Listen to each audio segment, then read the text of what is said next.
Hi 420. So today I'll be talking about the classroom management system that I hope to have in my classroom and the beliefs that I hold with them. So my first key point is that connection is key.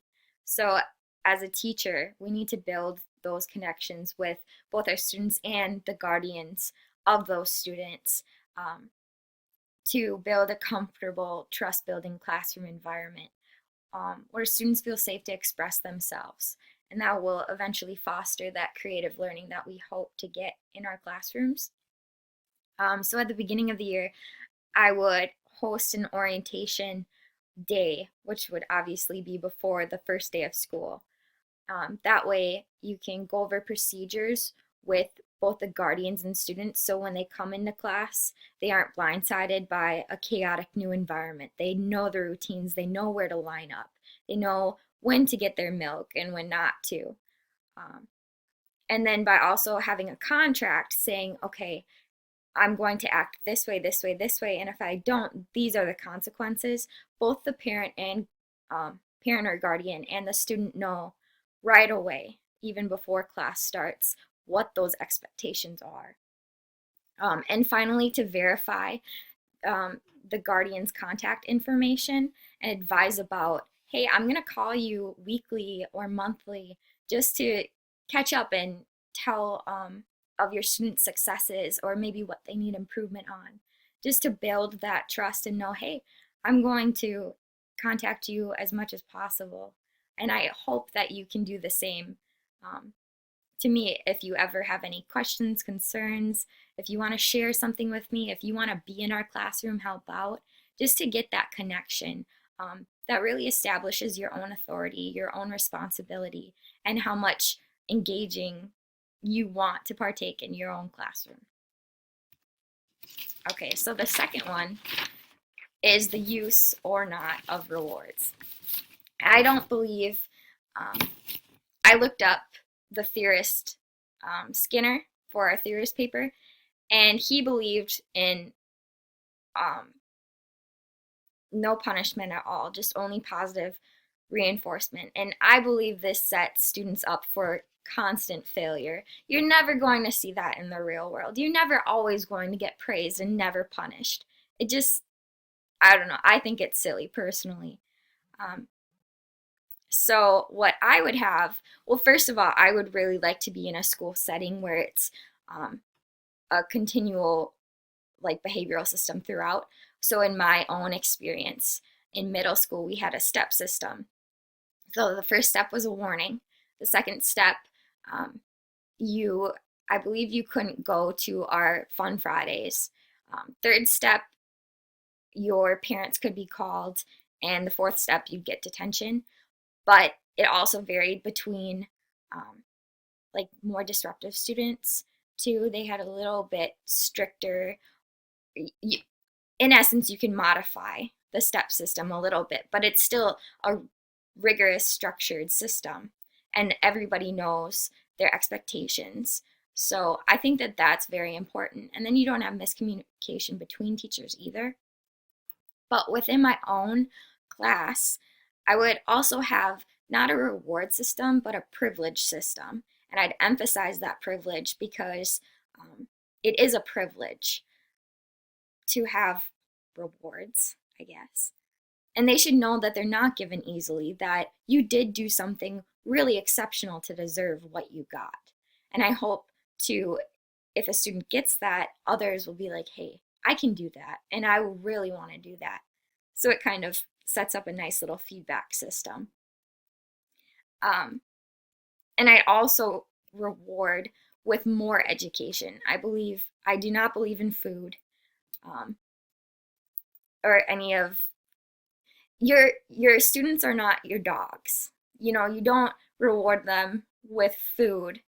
That's I think it's silly. You should reward with more education to really foster that, hey, education is fun, learning is fun, and you should instill that in your students' heads so that they can be lifelong learners. So to do this, you could get new books, you could get new pencils, you could create a reading nook, a fun little nook in the back of your classroom where only the privileged can sit for the day. stuff like that. Just be really creative and foster your own creativity in your classroom, because that's going to rub off and it's really going to set that educational standard for your students, that they really want to be like you too, because you're going to be their role models in life. And I think that's really important to know too. And also, depending on the age, you could make a privilege system um, that has like a real world teaching moment in it. So a lot of students complain like, oh, I don't even know how to manage a checkbook at the end of your senior year of high school. Well, you can do that in your classroom. Um, you can make a system where they can like invest their privileges or bookkeep their transactions. You can do all kinds of fun things like that.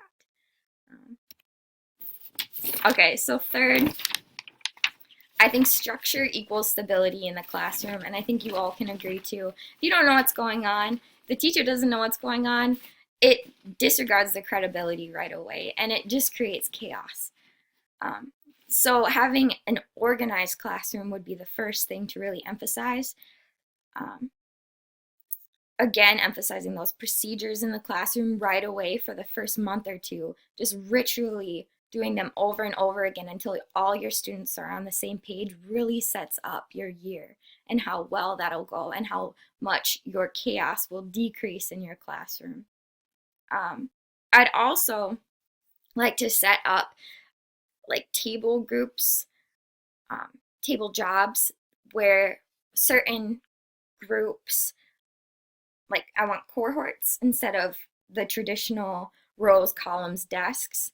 And if you can have certain cohorts be responsible for certain parts of the room to make sure that students are putting the materials in the right places, I think that creates an ownership to the classroom, you know, respecting property and knowing where things go, and also collaborating with your other peers to let them know where things should go.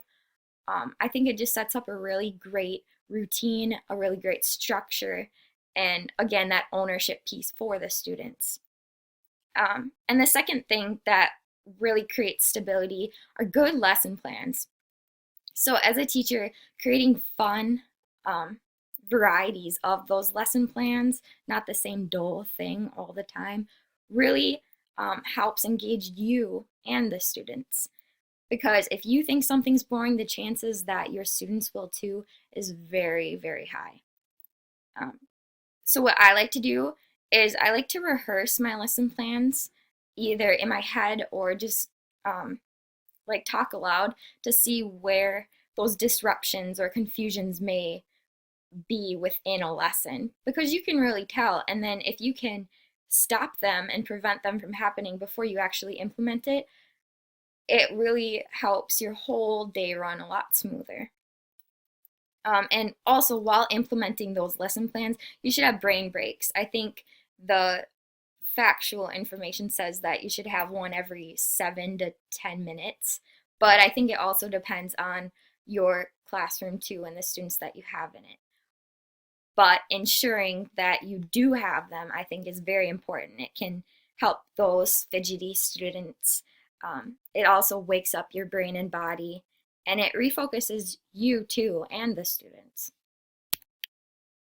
And lastly, I really believe that collaboration builds creativity. So again, having those cohorts as desks, those groupings, so students can collaborate. And if there's disruptions, if two students don't get along or they talk too much, you can just move them to a different cohort, move them to a different group.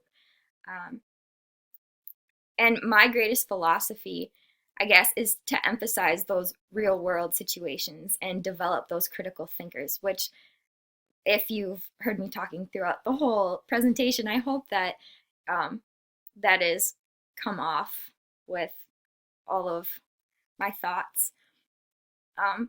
But not to learn what we usually just memorize. That's what we think about with school, but not to memorize and learn what, but to learn how and how to do things, and that sometimes there is more than one right answer. And to always ask questions. Never shut your kids down with questions. Maybe save them for later, but never make questions a bad thing, because I mean, that halts, it stops creativity right in its tracks. So if you can find a way to either have students write down that so they can collaborate with you and they can ask their questions, and you might learn something too. We're going to learn stuff all the time from our students, which I think is pretty cool. Um, and I'd also, with a teacher student collaboration, having students take ownership in their learning by their choices and interests. So at the beginning of the year, they would write down things that they'd want to learn about, like maybe origami or knitting, how to knit, or Sudoku, or maybe things like, I want to learn more about the oceans or outer space. And then you can meet with them, talk about it, and then after you implement your lesson plan and the things that they need to learn about, if they have extra time, which will happen a lot, they can work on those things. So you can give them the resources, they can research, they can look up what they want to learn about, how to learn it. That is huge. I mean, that it's a real world application. And if students can take away something that they're interested in at the end of each day, it will help engage students. They will be a lot more excited to come to school. I think it's just a really good way to um, keep the whole day running very smoothly. Um, and lastly, I'd like to talk about a group goal. So, not just that student teacher, okay, I'm going to collaborate with you to foster those interests, but also to create like a free time Friday where maybe they could even have more time to work on their interests, or maybe they could play fun board games or online games like Fun Brain. Again, more education, but still in a fun way. Um, I think that working towards a group goal really helps decrease misbehavior in the classroom, increase the ownership of their behavior and the others around them so they can remind each other. Um, and it increases their attention and the feeling of being one, being collaborative. And you're going to need that no matter what job you do. So, and I think that's something that we've all kind of lost and everybody needs improvement on. So if you can do those things in your classroom, which I hope to do in my classroom, I think that it really sets up a good behavioral system. So thank you for listening to my presentation, and I hope you have a wonderful day.